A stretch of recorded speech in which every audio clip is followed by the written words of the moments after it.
Assalamualaikum warahmatullahi wabarakatuh.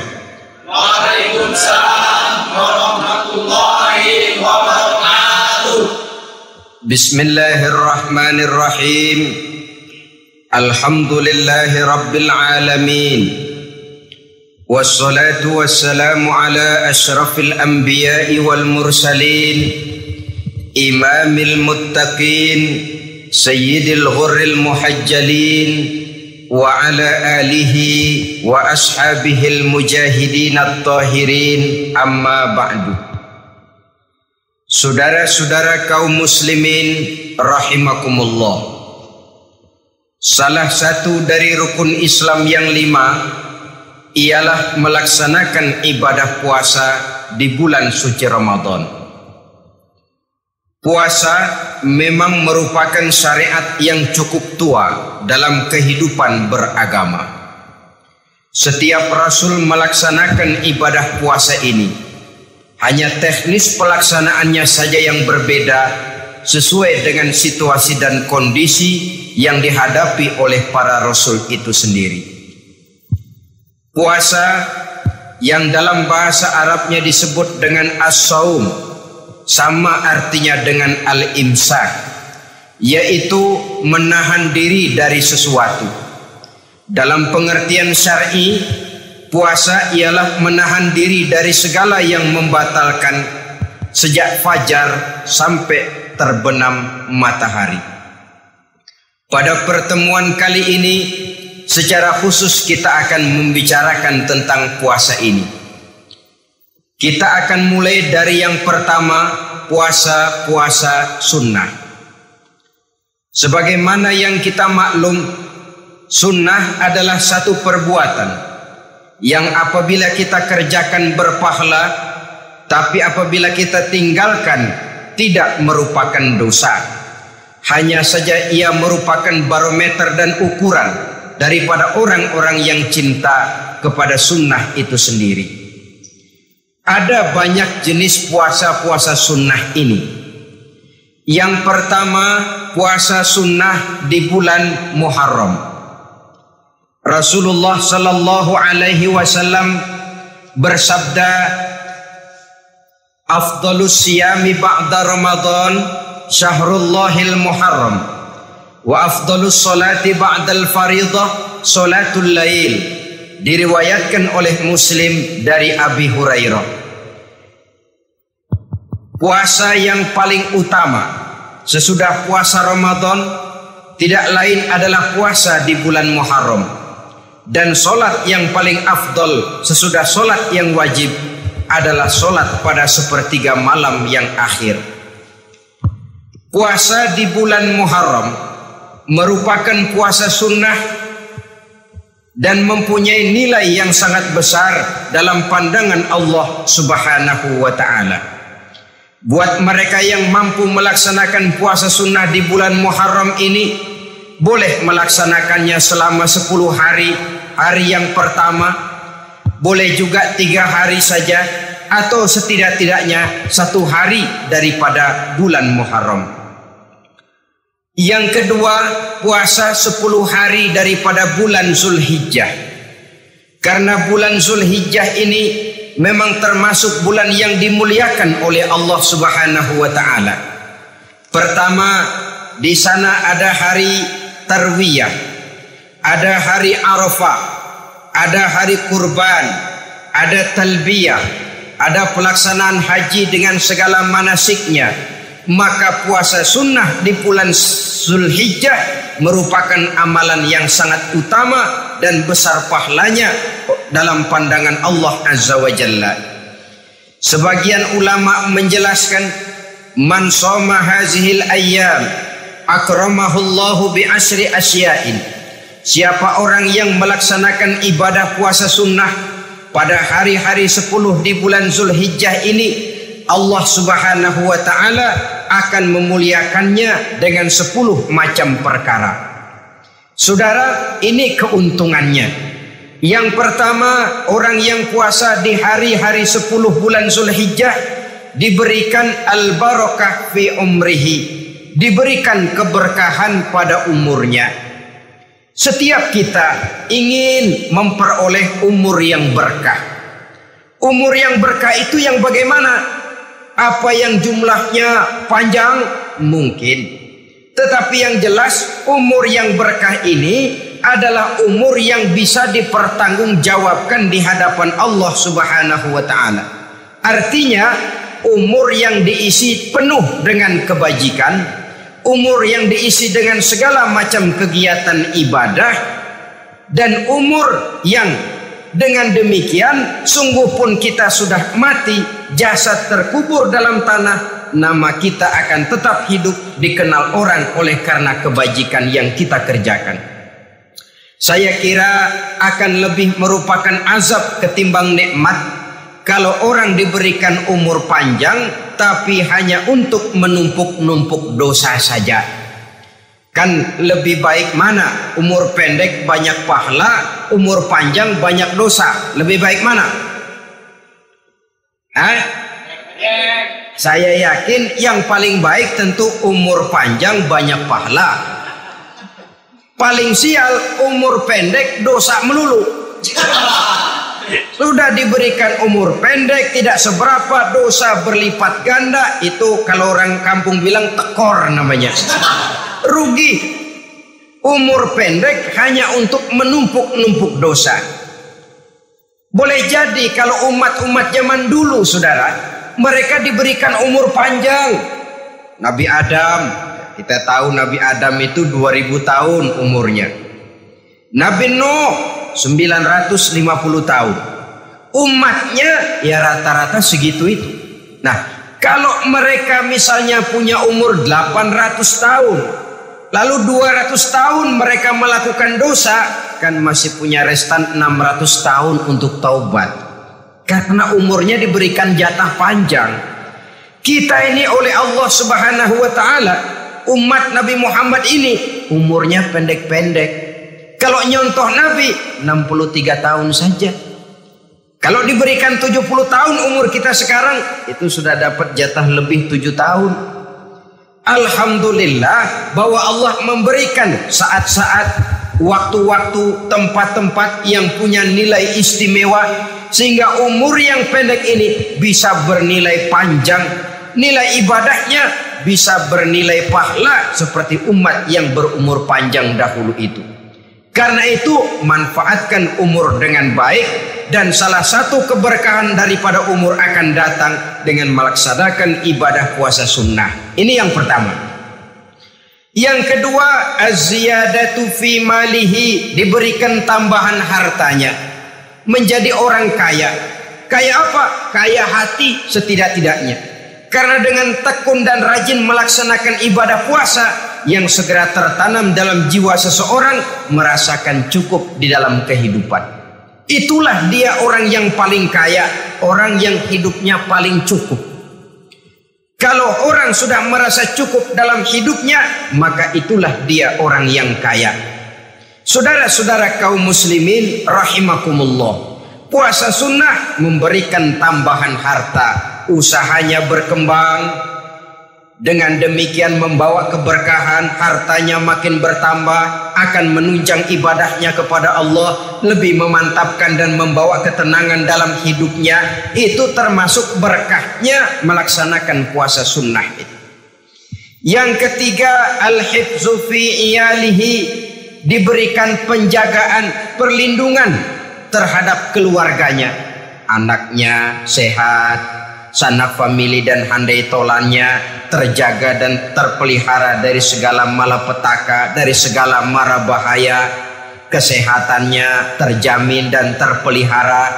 Itu sudah merupakan modal yang sangat besar di dalam kita mengarungi kehidupan.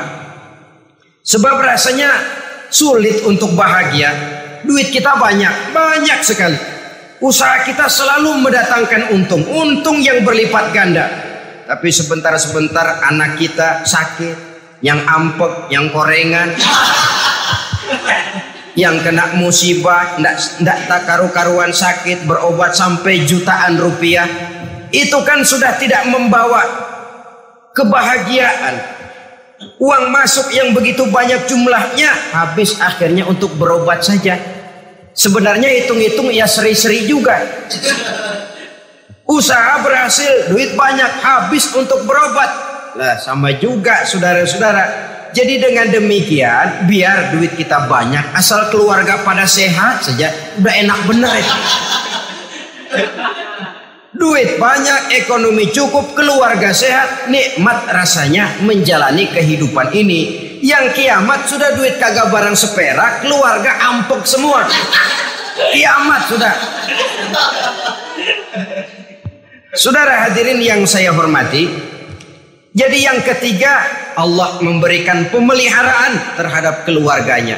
Satu kali orang dipelihara Allah, tidak satu kekuatan pun yang bisa mencelakakan. Satu kali orang disengsarakan Allah, tidak satu tenaga pun yang mampu menyelamatkannya. Itulah sebabnya perlindungan Allah, pemeliharaan Allah terhadap diri dan keluarga sangat kita perlukan di dalam kehidupan ini.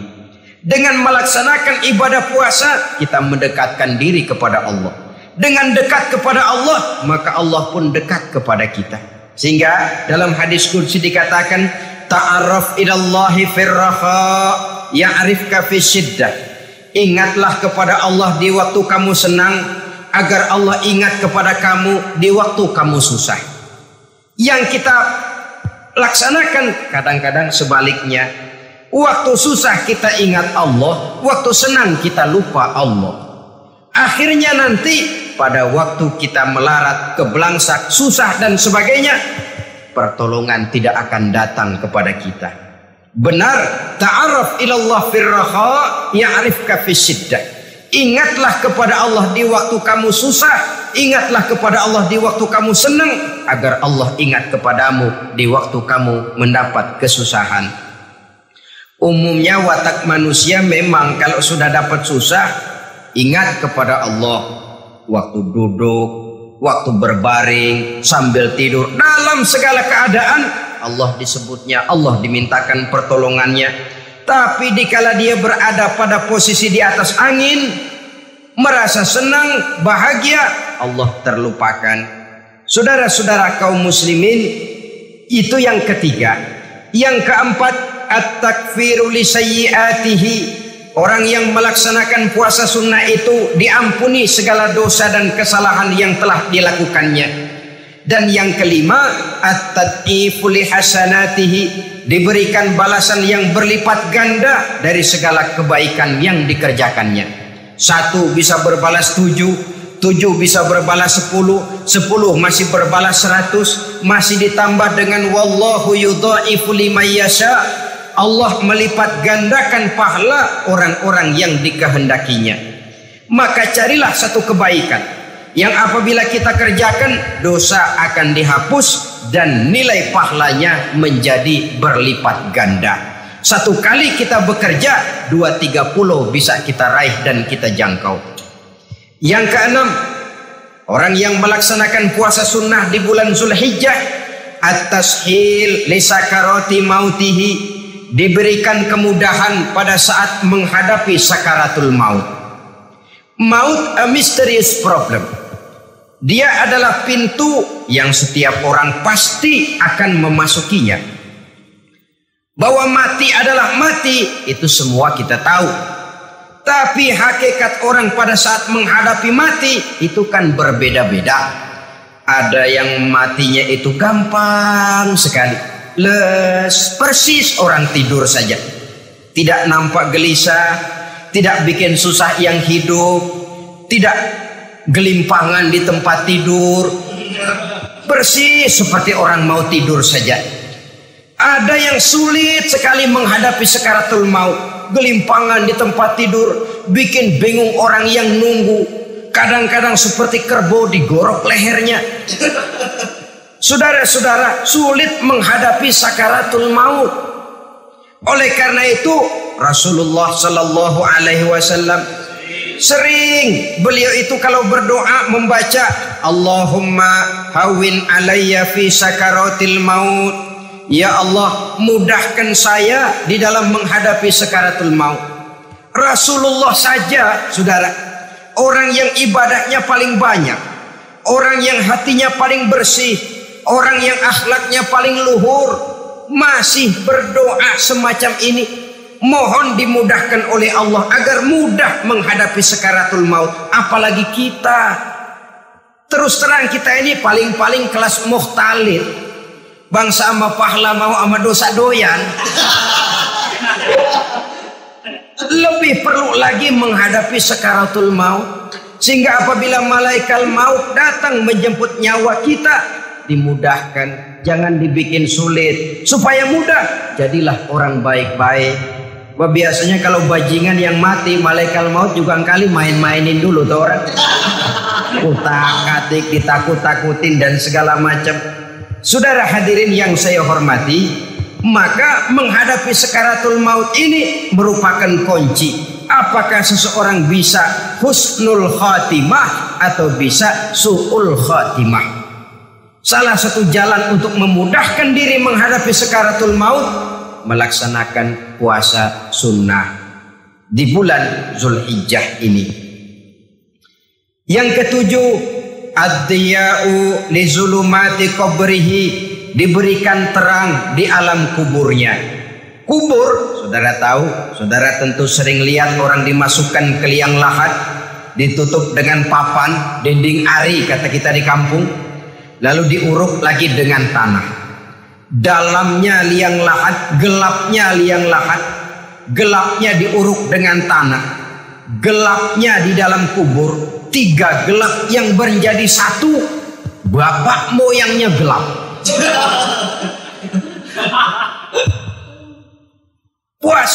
Puasa sunnah ini merupakan terang di alam kubur kita nanti.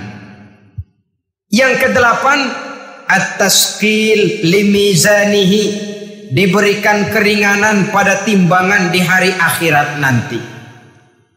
Bahwa setelah dibangkitkan dari kubur, setiap kita akan menghadapi perhitungan, akan ditimbang segala macam kebaikan dan segala macam kejahatan yang pernah kita lakukan di dalam kehidupan.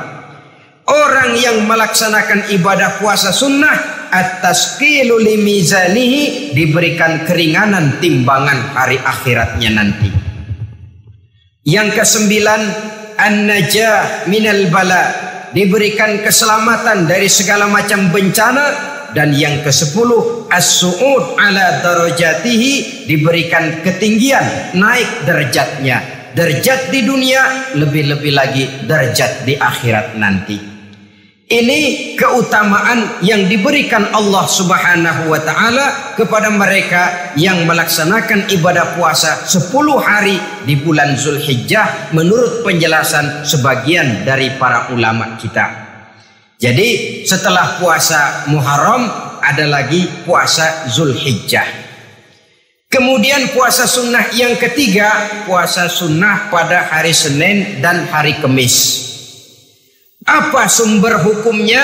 Diriwayatkan oleh Imam Muslim dari Abi Qatadah, Rasulullah Shallallahu Alaihi Wasallam ditanya tentang puasa pada hari Senin. Kenapa Rasul melakukan itu? Beliau menjawab, zalika yaumu wulidtu fihi wa yaumu bu'istu au unzila alayya fihi. Hari Senin itu adalah hari di mana aku dilahirkan dan hari di mana aku dibangkitkan. Wahyu pertama turun kepadaku pun pada hari itu. Maka sunnah melaksanakan puasa pada hari itu. Adapun hari Kamis, ada hadis yang diriwayatkan oleh Imam Turmuzi dari Abi Hurairah, Nabi bersabda, tu'radul a'malu yaumul isnaini wal khamisi fa uhibbu ay yu'radu amali wa ana sha'im. Diangkat, disetor amal setiap manusia pada hari Senin dan pada hari Kamis. Maka aku ingin, kata Nabi, agar pada saat amalku disetor itu aku sedang puasa.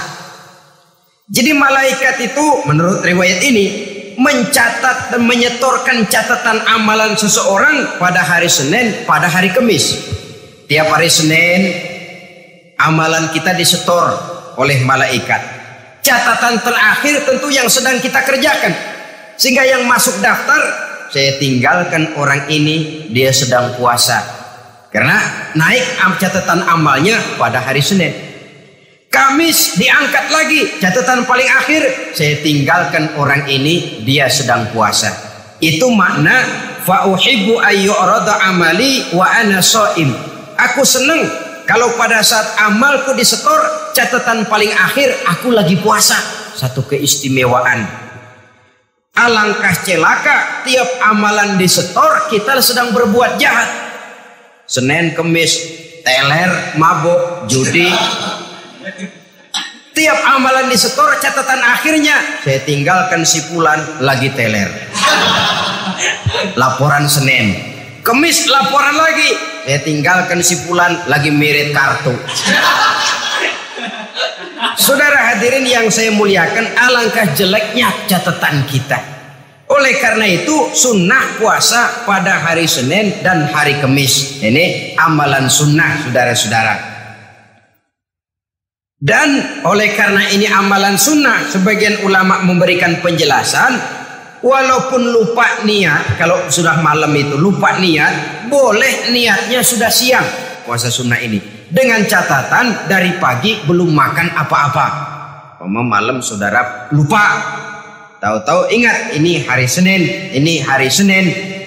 Dah jam 10, niatlah jam 10 itu. Sah puasanya asal dari pagi belum makan apa-apa. Tapi kalau sudah dapat 2 piring baru niat, jam 10 itu lain, ngojek namanya. Jadi puasa sunnah yang ketiga, puasa pada hari Senin dan hari Kamis. Yang keempat, puasa jenis sunnah yang keempat, puasa 6 hari di bulan Syawal. Diriwayatkan oleh Imam Muslim dari Abi Ayyub bahwa Nabi bersabda, "Man shoma Ramadhana summa atba'ahu sittan min Syawal kana kasyamid dahri."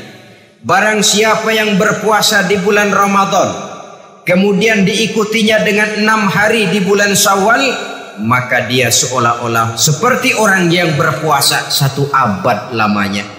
Allahu Akbar. Demikian besar keuntungannya.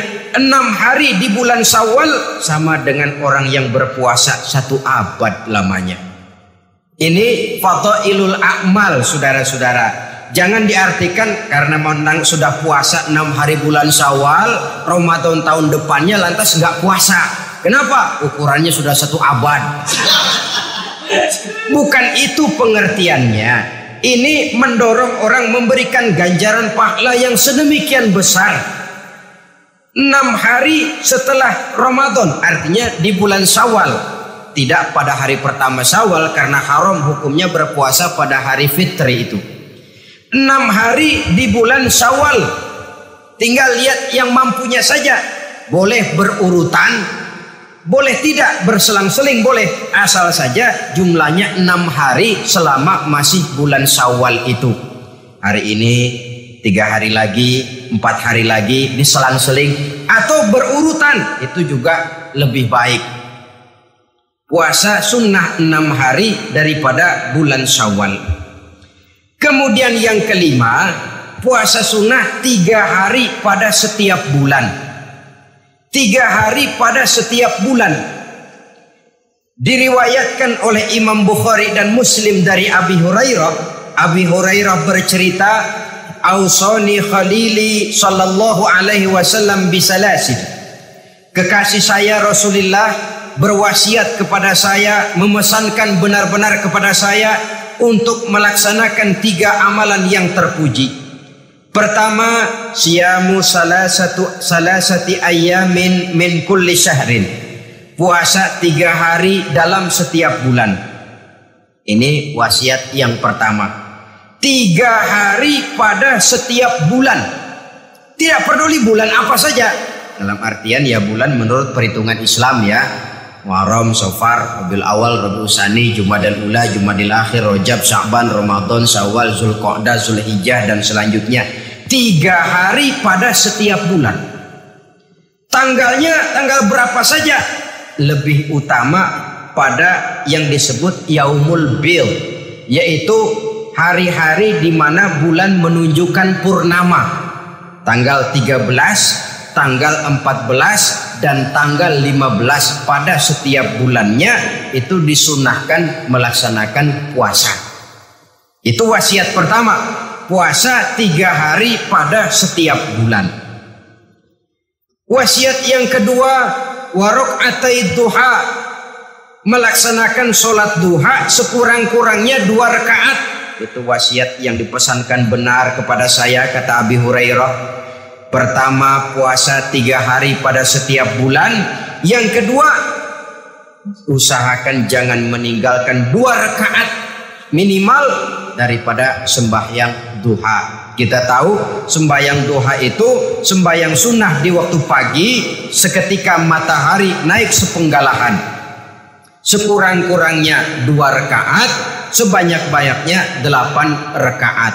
Di antara fadilah atau keutamaan daripada sholat duha ini yaitu menyangkut masalah rezeki dan usaha.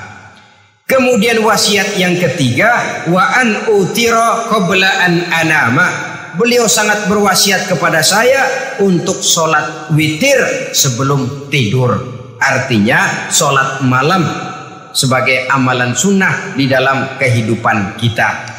Jadi saudara-saudara, dalam hidup ini kita akan selalu berbentur dengan keperluan. Kalau pada suatu saat kita sudah sampai kepada tahap berpikir ini keperluan saya, tentu hal-hal semacam ini akan kita kerjakan. Kita belum tergerak melaksanakan ini semua oleh karena barangkali kita merasa belum memerlukannya.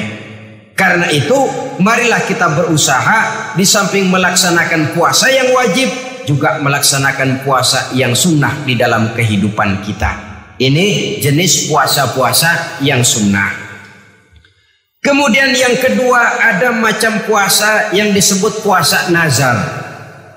Hukum pelaksanaannya wajib apabila nazarnya sudah terwujud. Puasa nazar, puasa yang dikaitkan dengan suatu persoalan. Umpamanya, kalau saya lulus ujian, saya akan puasa 1 minggu lamanya. Begitu ujiannya ternyata lulus, dia wajib bayar nazarnya. Puasa 7 hari, tidak lagi sunnah tapi wajib karena dia nazarkan. Asal saja tidak sah nazar kepada yang makruh apalagi kepada yang haram. Umpamanya nazar kalau tembus 6 nomor mau puasa 3 hari. Itu nazar semacam itu bukan saja tidak sah tapi haram hukumnya. Tidak boleh nazar kepada yang makruh apalagi kepada yang haram. Jadi apabila maksud yang sudah kita niatkan tercapai, wajiblah nazar itu dibayar, yaitu kalau nazarnya sunnah melaksanakan ibadah puasa. Saudara-saudara kaum muslimin rahimakumullah. Jenis puasa yang ketiga kita kenal dengan puasa wajib. Dan ini kita laksanakan pada bulan suci Ramadan. Tentang teknis pelaksanaan ibadah puasa di bulan Ramadan sudah pernah saya bicarakan pada pertemuan tentang Ramadan dan Idul Fitri. Pada kesempatan ini saya hanya ingin mengajak bahwa di dalam melaksanakan ibadah puasa Ramadan ini, marilah kita mengadakan evaluasi. Kenapa demikian? Barangkali secara jujur, walaupun agak berat, saya masih harus berkata, masih banyak di antara kita umat Islam yang di dalam melaksanakan suatu ibadah terjebak dalam rutinitas ritual. Apa itu rutinitas ritual? Itu bahasa susah. Berhubung saya tidak ingin bicara yang susah-susah, kita bicara yang mudah-mudah saja. Maksud saya, banyak di antara kita umat Islam yang di dalam melaksanakan suatu ibadah itu hanya dengan prinsip asal sekadar gugur kewajiban saja. Akibatnya, sampai sejauh mana ibadah itu berhasil membentuk kepribadian diri kita, kita jarang mengadakan evaluasi dan penilaian. Sholat yang penting gugur kewajiban. Puasa yang penting sudah gugur kewajiban. Haji yang penting sudah gugur kewajiban. Maka jangan heran kalau itu yang jadi prinsip, ibadah lantas tidak punya dampak dalam membentuk kepribadian diri. Banyak orang yang rajin sholat tapi munkarnya jalan terus. Sampai kadang-kadang kita bingung, yang sembahyang dia, yang nyolong dia. Puasanya kelihatannya tekun tapi tidak punya kepekaan sosial. Sama yatim piatu bersifat masa bodoh, sama fakir miskin malah gemes. Tidak lantas tumbuh kepekaan sosial walaupun dia sudah ikut merasakan tidak enaknya lapar dan haus.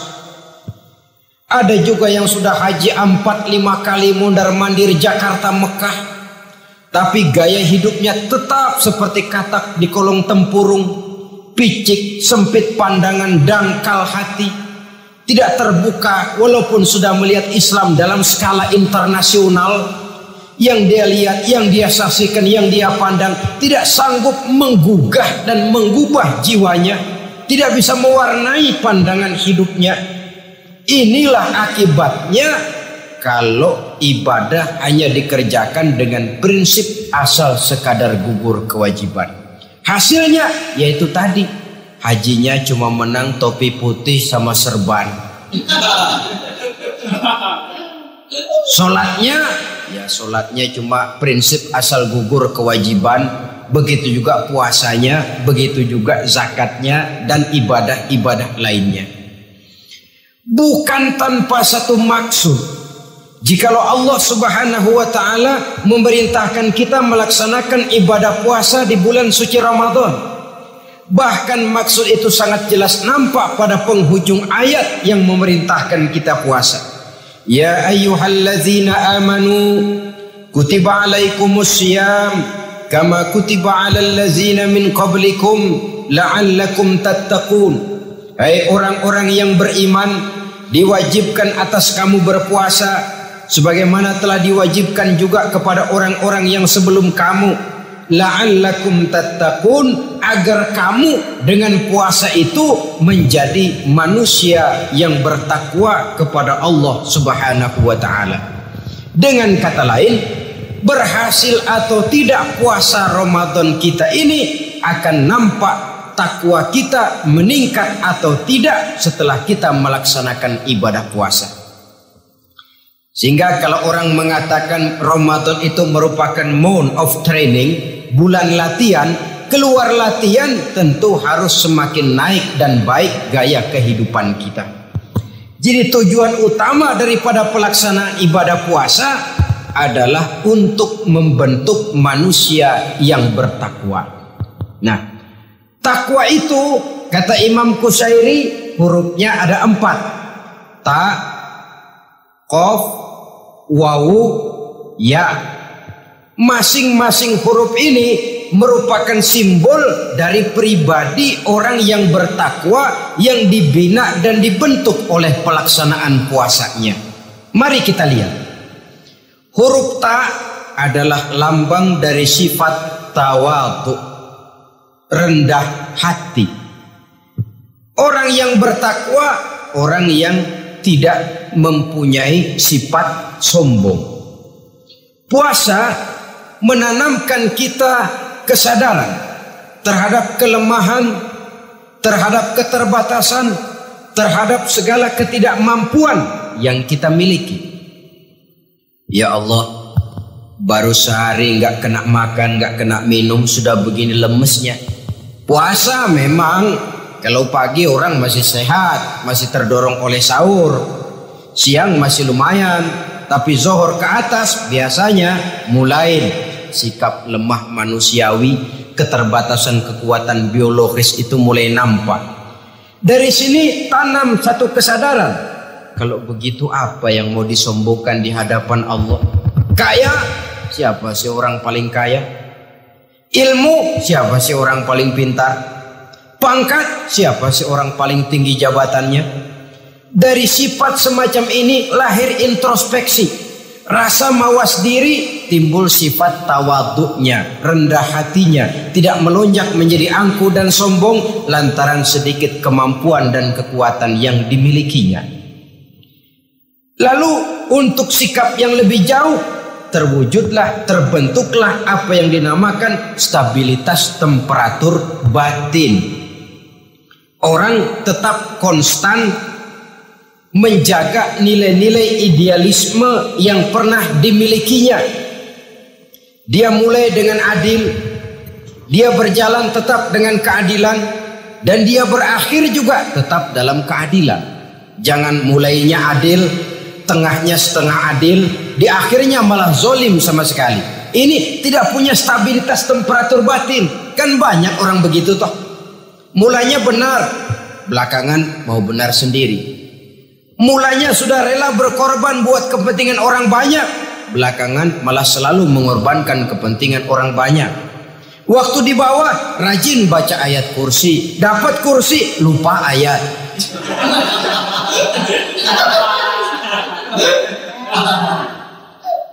Ini cerminan dari orang yang tidak punya stabilitas temperatur batin, tertipu oleh perasaan seolah-olah situasi dan kondisi sudah serba memungkinkan, sudah serba menguntungkan. Orang yang dibentuk pribadinya oleh pelaksanaan ibadah puasa, dia sadar apapun keberhasilannya, apapun kedudukannya, apapun nilai kekayaannya, itu cuma sebagian kecil sekali dari apa yang ada pada zat Allah Subhanahu wa ta'ala. Dari sini timbul sikap rendah hati, tidak takabur, sesuai dengan namanya takabur dari kalimat takabbaro ya takabbaru, membesar-besarkan diri. Orang yang suka membesar-besarkan diri, orang yang tidak yakin bahwa dirinya orang besar, lalu dibesar-besarkan dirinya. Sebenarnya itu sudah satu sikap di mana dia tidak percaya kepada diri sendiri. Dirinya sebenarnya bukan apa-apa, cuma ingin dianggap besar, lalu dibesar-besarkan. Takabbur namanya. Puasa sekali lagi melatih kita menanamkan kesadaran akan kelemahan dan keterbatasan kita sebagai makhluk. Itu sikap tawadu. Fir'aun, saudara tahu Fir'aun itu kan dulunya cuman raja. Lama-lama dia jadi raja, lupa diri dan lupa daratan, melonjak menjadi angkuh dan sombong sampai kepada puncak kekurang ajarannya, memproklamirkan dirinya menjadi Tuhan. Hitler juga begitu. Pendeknya orang manakala tidak ada kesadaran tentang dari mana segalanya berasal dan kemana segalanya akan kembali, dia mudah out of control. Kalau sudah out of control, maka dia akan melakukan perbuatan yang melampaui batas. Itu yang pertama. Jadi orang takwa, orang yang rendah hati, salah satu tujuan daripada pelaksanaan ibadah puasa menanamkan sikap rendah hati. Dari sikap rendah hati ini yang timbul lalu apa? Kepekaan sosial. Kalau saya puasa, saya sudah merasakan bagaimana tidak enaknya lapar. Saya sudah merasakan bagaimana tidak enaknya haus. Tapi bagaimanapun saya lapar cuma sebentar, saya haus cuma sebentar. Selesai maghrib lapar saya hilang, haus saya hilang. Bagaimana yatim piatu, orang-orang tua jompo yang perlu santunan, orang-orang miskin yang terkapar di kolong-kolong jembatan, yang tiap hari merasakan perasaan seperti ini tanpa tahu kapan hidup dan nasibnya akan berubah. Tidur beratapkan langit, berselimut koran. Kalau demikian saya ini beruntung. Kalau demikian apa yang bisa saya lakukan untuk mereka? Kepekaan sosial ini lalu timbul dalam apa yang orang sekarang namakan solidaritas kesetiakawanan sosial. Hidup tidak hanya untuk kepentingan diri dan perutnya sendiri saja, tapi mau menolong, mau membantu orang yang memang memerlukan bantuan dan pertolongan itu sendiri. Jangan setelah tahu lapar tidak enak, haus tidak enak, tapi kita tidak mau tenggang rasa, tidak mau timbang rasa. Begini loh tidak enaknya lapar, begini loh tidak enaknya haus. Ini terjadi pada diri saya. Saya masih mampu, masih berbuka puasa. Bagaimana yang tiap hari merasakan seperti ini? Tidak Ramadan, tidak Syawal, tidak Zulqa'dah, tidak Zulhijjah, selalu kelaparan dan kehausan. Dari sana timbul kepekaan sosial.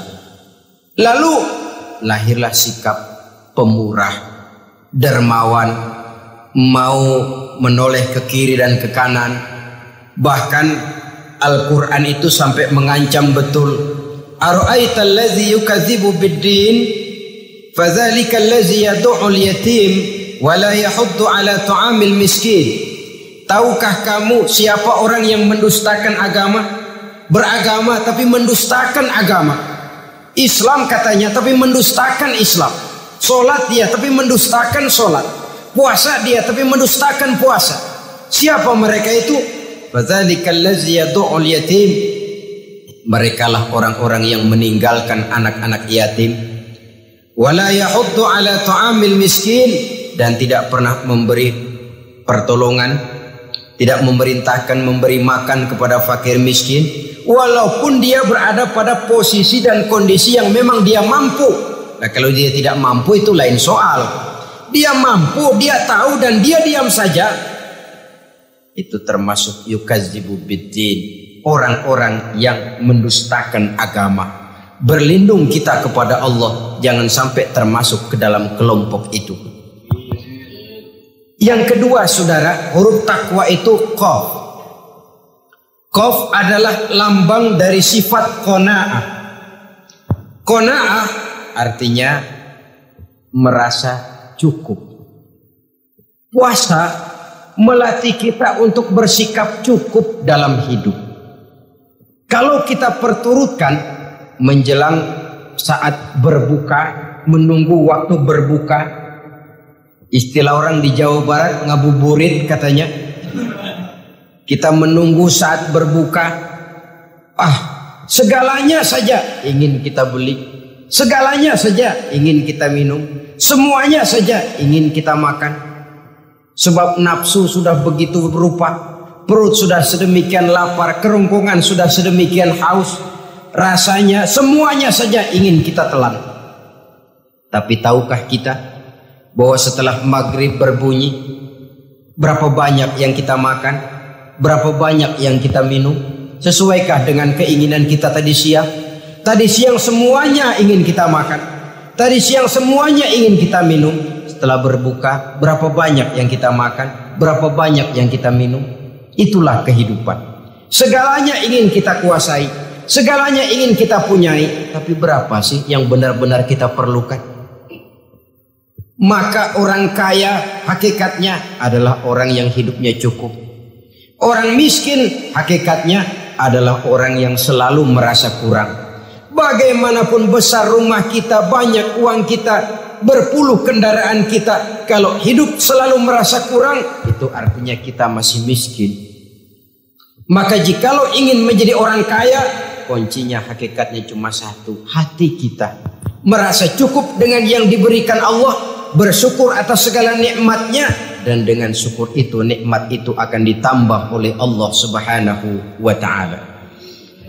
Puasa menimbulkan sifat qanaah, dan qanaah adalah watak daripada orang-orang yang bertakwa kepada Allah Subhanahu wa ta'ala.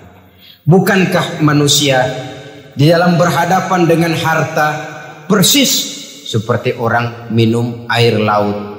Makin diminum makin haus, makin diminum makin kering tenggorokan. Begitulah orang berhadapan dengan materi. Tadinya dia akan senang kalau dia merasa punya tanah ratusan hektar. Sudah ratusan hektar tidak cukup, ngelamun lagi. Alangkah nikmatnya kalau bisa beli gunung. Gunung dibeli. Sudah punya gunung, lihat laut. Aduh, kalau laut juga bisa dibeli, beli lagi laut. Sudah punya laut, lihat ke atas langit, ada yang jual apa enggak ya?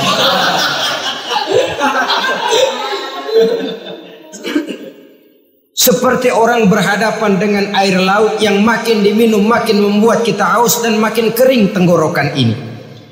Maka itu harus dihentikan. Sikap untuk menghentikan itu tidak lain adalah dengan sifat qanaah itu tadi. Merasa cukup dengan apa yang diberikan Allah, mensyukuri nikmatnya. Itu yang kedua. Yang ketiga, pada kalimat takwa ada huruf wawu. Wawu adalah simbol dari sifat wara dengan ain. Wara, orang yang terpelihara dirinya baik dari yang syubhat, lebih-lebih dari yang haram. Syubhat, saudara tahu, barang yang remeng-remeng. Tapi sungguh pun remeng-remeng, kira-kira persentasenya 70-30. 70% haram, 30% kemungkinan halalnya. Maka yang syubhat lebih baik dijauhi daripada diambil. Orang yang punya kepribadian wara, dirinya terpelihara, jangankan dari yang haram, dari yang syubhat saja dia sanggup menjaga dan memelihara dirinya. Oleh karena itu saya heran, kalau orang di bulan Ramadan dia sanggup menjaga diri di waktu siang dari jenis makanan yang halal, dari jenis minuman yang haram. Ada tahu nganggur di meja siang, enggak dia makan. Ada air teh nganggur di meja siang, enggak dia makan. Padahal itu jenis makanan dan minuman yang halal. Tapi ketika datang maghrib, dia berbuka dengan makanan yang dibeli dari uang yang dihasilkan dengan cara yang haram. Bukankah itu sesuatu yang terbalik? Bukankah dengan demikian sudah tidak lagi menimbulkan sikap yang bisa memelihara dan menjaga kepribadian diri? Orang yang membiasakan diri terpelihara dari yang syubhat apalagi yang haram, maka baik yang dipakainya, yang diminumnya, yang dimakannya terdirilah dari barang-barang yang baik yang dihalalkan oleh agama. Wara. Kemudian yang keempat, pada huruf kalimat takwa ada huruf yakin. Huruf ya simbol dari sifat yakin. Orang yang puasa dibentuk kepribadiannya mempunyai satu keyakinan yang tangguh, dan keyakinan adalah ciri daripada orang yang takwa. Kita lihat yang dipanggil melaksanakan ibadah puasa ini kan iman. Karena memang sulit untuk melaksanakan puasa kalau tidak iman yang jadi dasar. Setidaknya seperti sudah pernah saya sampaikan, ibadah puasa ini memang sulit terkena penyakit show. Kalau kita sholat barangkali terangsang karena kelihatan orang lain. Kalau kita pergi haji mungkin jadi sugesti karena orang banyak tahu. Kalau kita bayar zakat mungkin kita jadi terangsang karena banyak orang lihat. Tapi kalau sudah puasa itu kan yang tahu cuma kita dan Allah saja. Ya kita sholat, orang lain lihat, kita jadi rada semangat. Kita pergi haji, orang lain banyak ngantar, kita semangat. Kita bayar zakat, orang lain banyak saksikan, kita bersemangat. Tapi kita puasa, siapa yang mau nyaksiin kita puasa? Siapa yang mau memuji kita puasa? Siapa yang mau menyanjung kita puasa? Itu cuma urusan kita dan Allah saja. Oleh karenanya dasar daripada pelaksanaan ibadah yang satu ini tidak lain keyakinan. Karena keyakinan yang jadi dasar, biar lapar melilit perut, biar haus mencekik tenggorokan, segalanya jadi terasa indah dan nikmat. Untuk satu keyakinan, penderitaan akan merupakan kenikmatan. Tidak ada kerja yang lebih indah selain kerja yang didasarkan kepada satu keyakinan bahwa yang kita kerjakan itu adalah sesuatu yang benar. Dalam hal ini sesuatu yang diperintahkan oleh Allah Subhanahu wa taala kepada kita. Saudara-saudara kaum muslimin rahimakumullah. Demikianlah titik evaluasi kita. Jangan berpuasa hanya dengan prinsip asal sekadar menggugurkan kewajiban saja, yang akan berakibat Ramadan tahun ini berakhir begitu, Ramadan tahun depan berakhir begitu, dan dari tahun ke tahun kita hanya terjebak menjalani rutinitas ritualnya saja. Bahkan kadang-kadang yang nyata betul, Nabi menganjurkan tingkatkan ibadah pada 10 hari yang akhir di bulan Ramadan, tanggal 20 sampai akhir Ramadan. yang kita praktekkan, malah kegiatan ibadah kita justru menurun pada 20 Ramadan yang akhir. Coba lihat 20 Ramadan ke atas, yaitu pasukan tarawih paling kelas 60-70 tahun ke atas. Kemana yang lain sudah berpikir menghadapi lebaran, berpikir pulang mudik, berpikir macam-macam. Akibatnya konsentrasi ibadah lalu buyar. Dianjurkan Rasul tingkatkan ibadah pada 10 hari yang terakhir. Kita malah makin ke akhir makin lancip.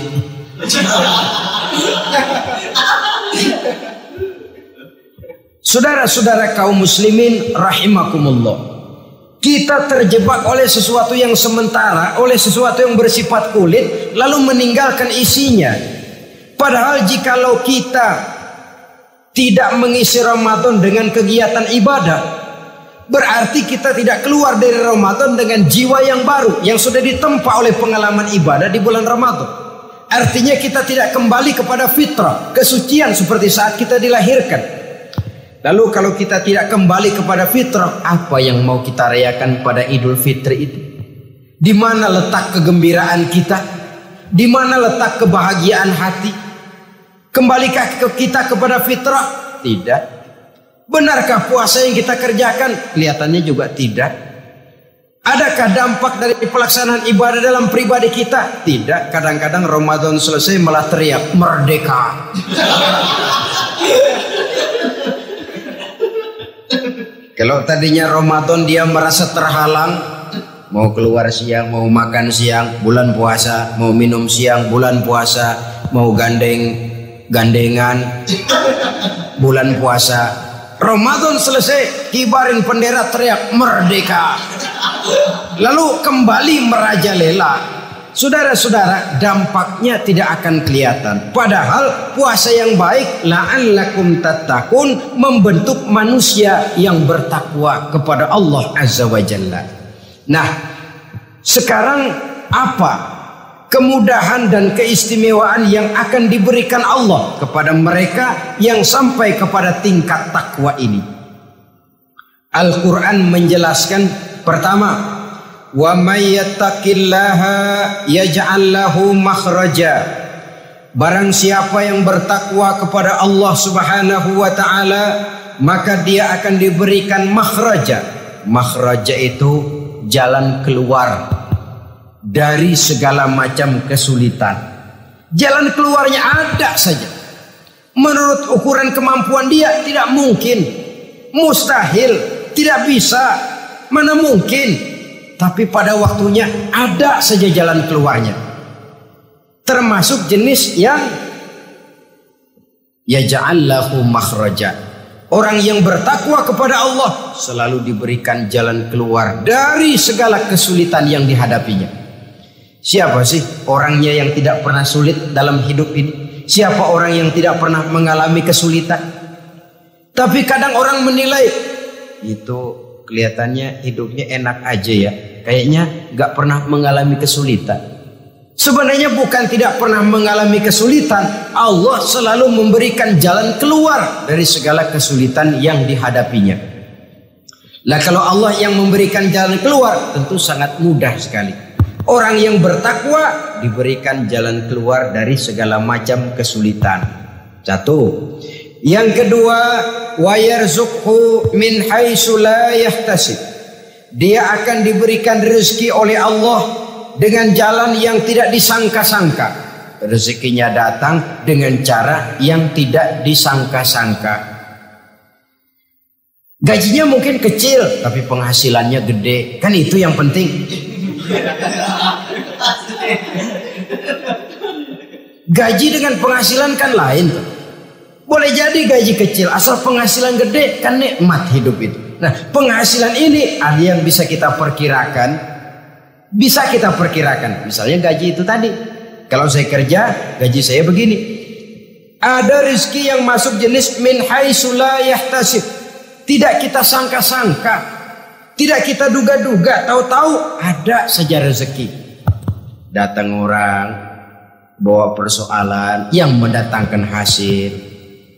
Sebab rezeki, jodoh Maut memang seperti bayangan. Kita uber-uber dia lari, kita diam dia diam. Kan gemes ini.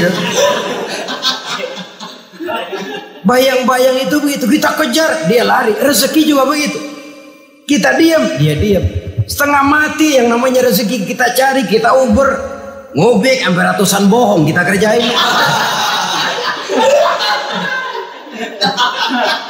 Tapi memang belum waktunya, ya sulit untuk tembus.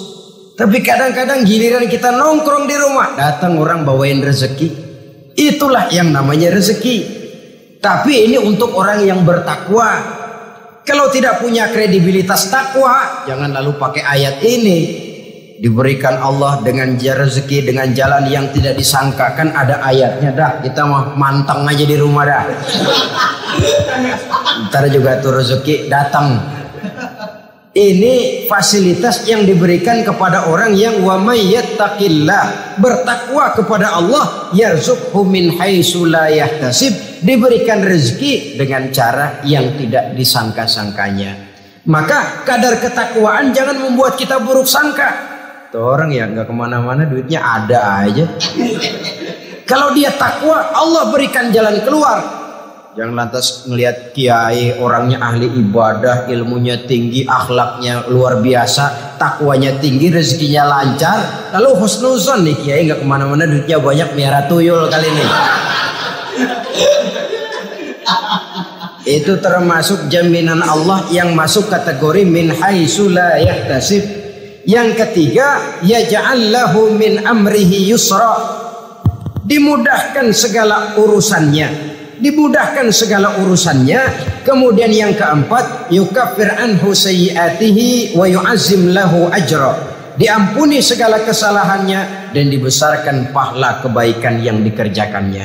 Maka mudah-mudahan puasa yang kita kerjakan mengantarkan kita kepada ketakwaan kepada Allah, dan takwa membuka janji Allah kepada kita di dalam kehidupan ini. Inilah saja yang kita bicarakan pada pertemuan ini. Mudah-mudahan ada manfaatnya. Terima kasih atas segala perhatian. Mohon maaf atas segala kekurangan. Usikum wa nafsi bitaqwallah. Wassalamualaikum warahmatullahi wabarakatuh. Waalaikumsalam warahmatullahi wabarakatuh.